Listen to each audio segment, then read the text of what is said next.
Você quer de pé para ouvir a leitura do Santo Evangelho? Está registrado no Evangelho segundo São João, no capítulo 8, os versos 31 a 36. Evangelho de João, capítulo 8, os versos 31 a 36. Eu vou ter que pedir uns olhos emprestados. Eu vou pedir que alguém faça a leitura do Evangelho, se faz favor. A verdade liberta. Então Jesus disse aos judeus que haviam crido nele: se vocês permanecerem na minha palavra, são verdadeiramente meus discípulos. Conhecerão a verdade, e a verdade vos libertará. Eles responderam: somos descendência de Abraão, e jamais fomos escravos de ninguém. Como você pode dizer que seremos livres? Jesus respondeu: em verdade lhes digo, que todo o que comete pecado é escravo do pecado. O pecado não fica sempre na casa. O filho, sim, fica para sempre. Se, pois, o filho os libertar, vocês serão verdadeiramente livres. Até aqui, na leitura do Santo Evangelho. Muito obrigado. Em Cristo, estimados, podem sentar.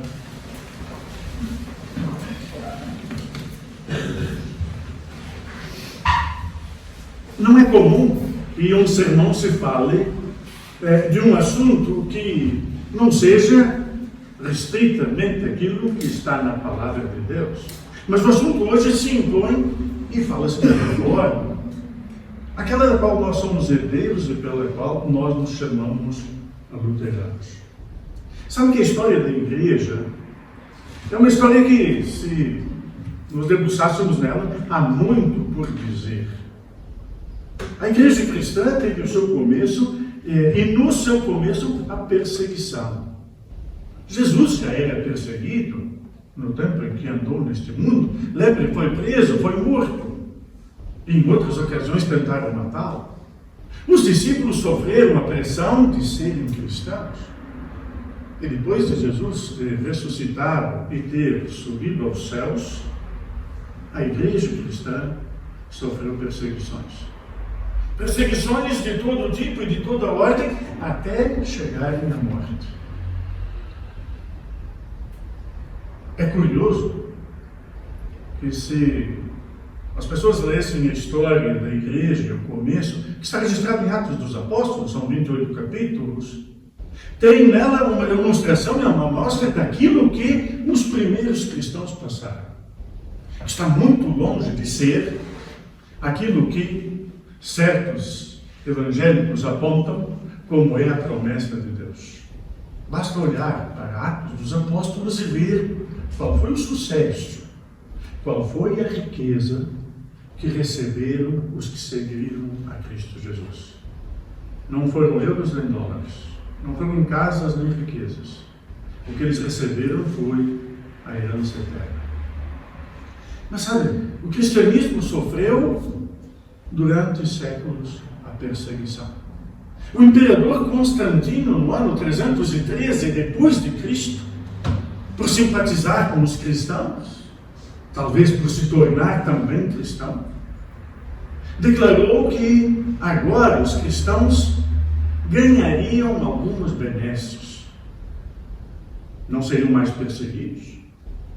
E pouco tempo depois tornou a igreja cristã oficial, a igreja do seu império. E sabem que acabaram as perseguições. E agora, de repente, todos tornaram-se cristãos. Soldados, governadores, amigos do imperador, cristãos. E já sabem mais ou menos o que se passou. Porque se no passado a igreja perseguida era composta de cristãos verdadeiros, porque ninguém se meteria numa coisa que não acreditasse para pagar o preço, até mesmo com a sua vida, agora, entrar na igreja dava vantagens. E a corrupção entrou na igreja. De tal forma que, com o passar dos anos, a igreja foi se distanciando até mesmo do Evangelho de Deus, da vontade de Deus. E começou a andar lado a lado com governos, conquistando terras, conquistando poderes. E os próprios pastores e bispos, como eram pessoas de destaque e que ganhavam o reconhecimento público por serem pastores, distanciaram-se dos membros. E em pouco tempo, a igreja sofreu aquilo que parecia a bênção de ter sido uma igreja que podia agora ser livre e não ser mais perseguida. Sentir que, afinal de contas, a maldição do desvio, da corrupção, e da vontade humana que entrou na igreja, começou a destruí-la. E então também começaram a se inventar doutrinas. Culto aos mortos, procissões, beatificações, canonizações, até mesmo a chegarem ao tempo de vender perdão de pecados a troco de dinheiro. E entre o ano 300 e 1500, o ano da Reforma, passaram-se 1200 anos. Muita gente clamou por reforma. No ano 1054, houve a primeira grande divisão da Igreja Cristã. Os ortodoxos dividiram-se, separaram-se e saíram da Igreja e tornaram a Igreja que nós temos hoje ortodoxa, que é a Igreja do Leste, que é a Igreja da Grécia. Isto em 1054. Mas outros homens começaram a apontar o desvio da Igreja.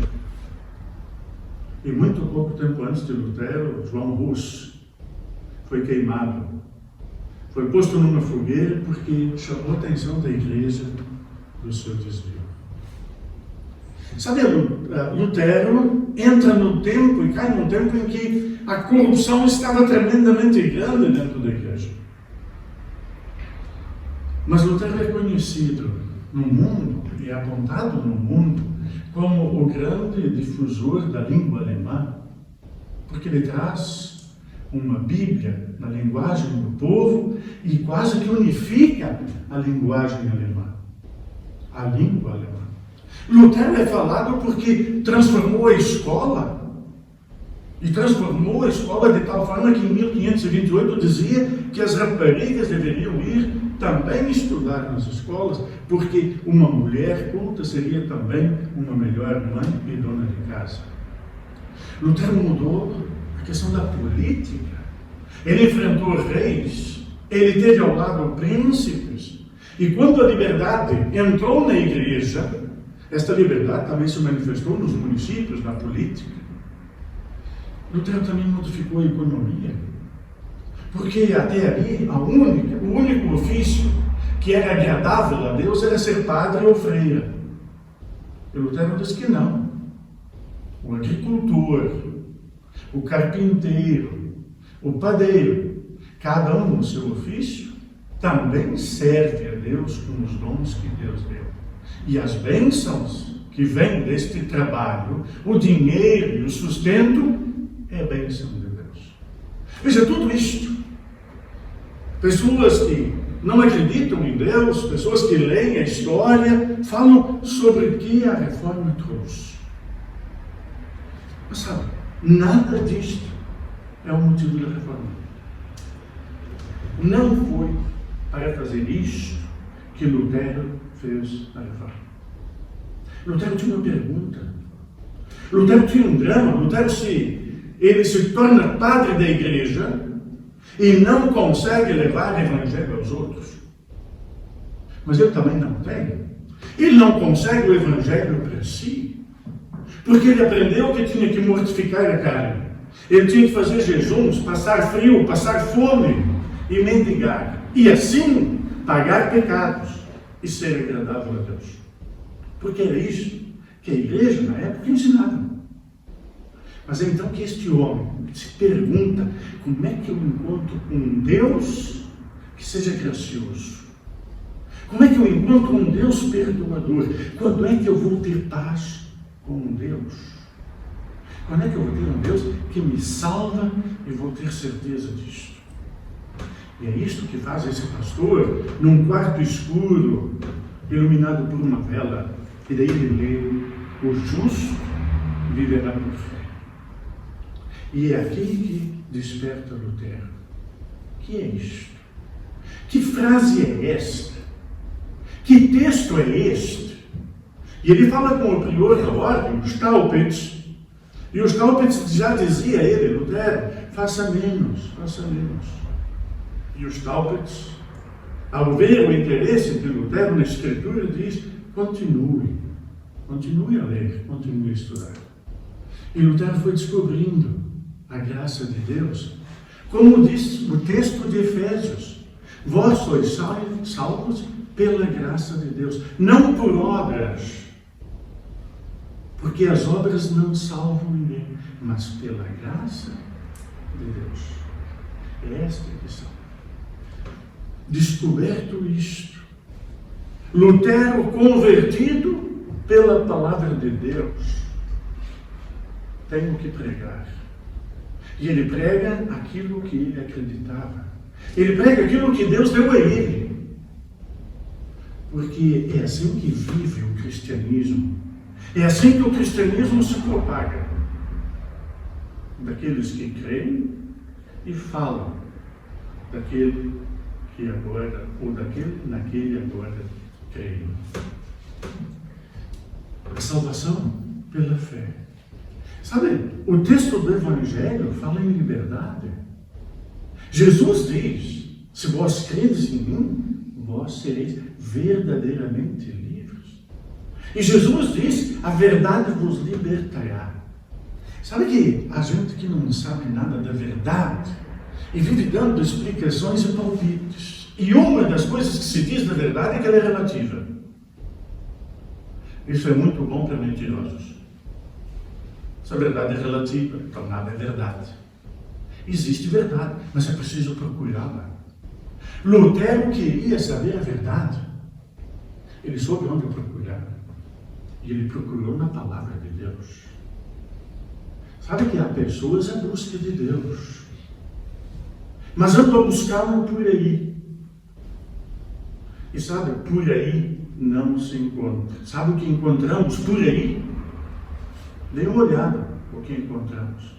O ser humano tem encontrado e tem buscado muita coisa por aí além. E o ser humano do nosso século, com o conhecimento que tem, com as tecnologias e com tudo que tem nas mãos, não tem tanto perdão diante das atrocidades que comete, porque hoje tem um maior conhecimento.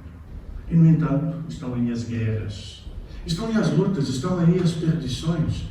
Um povo desviado de Deus e que o procura em outros sítios e não na sua palavra. Até mesmo a igreja está dividida. Vejam, Lutero não quis fazer. Lutero primeiro não queria uma nova igreja. Ele não queria que a igreja se chamasse luterana. Ele queria que a igreja na qual ele era padre se reformasse, restituísse o lugar do Evangelho e o colocasse no devido sítio. Lutero não fez concorrência com as indulgências. Assim como é pecado vender perdão de pecados, é pecado vender curas e milagres a preços baratos em nome de Deus.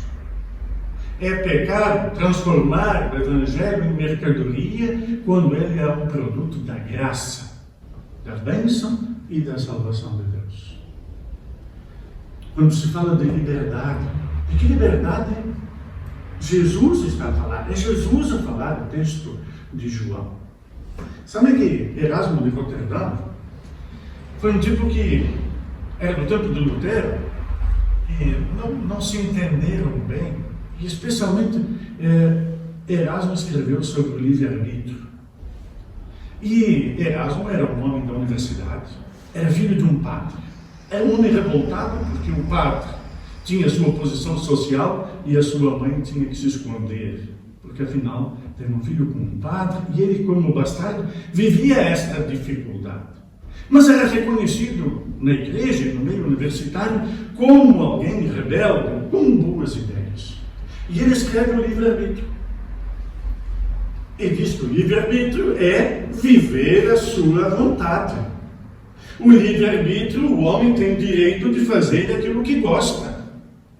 E de exercitar-se na sua vontade, na sua liberdade como ser humano. Lutero, em resposta, escreve. E Erasmo fez sucesso com esse texto. Lutero escreve em resposta o escravo-arbítrio, a liberdade escrava. E as pessoas pararam para pensar. Porque se tu és livre para fazer a tua vontade, tu não te tornas escravo dela? E esta pergunta é aquela que nós também podemos fazer diante desse texto. De que liberdade Jesus fala? Se vós conhecereis a liberdade, sereis livres. Livres de quem? De quem é que Cristo veio nos libertar? Qual é a liberdade que Cristo veio nos dar? Do que a fé nos liberta? É que, sabe, sem Deus, somos escravos de nós mesmos. Sem Cristo, teríamos de carregar o nosso pecado, carregar o fardo da nossa vida, assumir as nossas culpas e viver as nossas misérias. Com Cristo, somos libertos de nós. O nosso pecado é perdoado, como foi anunciado no começo desse culto. Quando cremos em Cristo, nós recebemos e ouvimos um evangelho eterno. Nos livramos de uma vida de morte para uma vida de vida e ganhamos para sempre. Quando temos Deus, temos uma melhor companhia para nós do que só a nossa. Não estamos presos no nosso mundo, no que nós pensamos, queremos e imaginamos.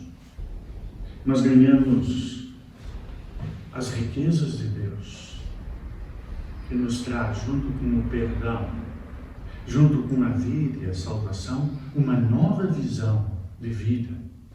E uma vida que se vive para sempre. Se vós credes em Cristo, verdadeiramente sereis livres. Este foi o grande benefício que nos trouxe a reforma. Lutero era um homem que se sentia preso nele. Ele não conseguia pregar, não conseguia anunciar o evangelho para as pessoas, porque não tinha nada para lhes dar. Quando Cristo veio a ele, na sua palavra, e quando ele creu nesse Cristo, ele também pôde pregar esse Cristo. E por isso as igrejas de Wittenberg estavam cheias, porque queriam ouvir aquele monge alemão a falar na sua língua, mas não só a falar alemão, mas a falar deste evangelho eterno, deste evangelho da graça, do perdão e da vida eterna. E é por isso que nós somos luteranos. Não somos luteranos por birra. Não somos luteranos para fazer concorrência. E achamos que cada igreja nova que surge só mostra o pecado, a divisão e a separação. Não traz benefício algum. Porque não é verdade o que se diz. Se Deus é um só, todas as igrejas são boas. Porque é falso isso. Assim como Deus é um só devia haver uma igreja. Isto seria correto. Mas por causa da dureza do coração, por causa do desvio de Deus, as igrejas se dividiram e separaram. Mas a separação da qual Lutero sofreu na igreja não derivou de uma vontade de fazer outra igreja. Não derivou de uma vontade humana de agora ser o dirigente de outro grupo religioso. Derivou única e exclusivamente porque eu não posso diferente, diz Lutero. Ele foi perguntado na dieta de Worms: está aqui o que você escreveu, está aqui o que você tem pregado, está aqui o que você disse, você retrata-se disto? E ele diz: se vocês não me provarem com a palavra de Deus que eu estou errado, eu não posso e não quero retratar-me. A palavra de Deus era para Lutero quem comandava. Ele levava a Bíblia a sério. Nós somos herdeiros disto, de uma igreja que leva a Bíblia a sério. E cada membro, cada um de nós, pode ler em sua Bíblia, que isto também é uma bênção da reforma. A Bíblia na mão do povo. Cada um pode ler, cada um pode buscar, e cada um pode conferir, como faziam os cristãos no passado, se as coisas são mesmo assim. Que Deus nos mantenha nesta fé. Que Deus nos mantenha nesta graça. E que Deus dê a nós a certeza da salvação e da vida eterna, porque nós confiamos em Cristo, que é o Filho de Deus, que vindo ao mundo, nos deu a sua vida e por ela a vida eterna. Amém. E a paz de Deus, que ultrapassa e excede o nosso humano entendimento, guarda os nossos corações e mentes em Cristo Jesus para a vida eterna. Amém.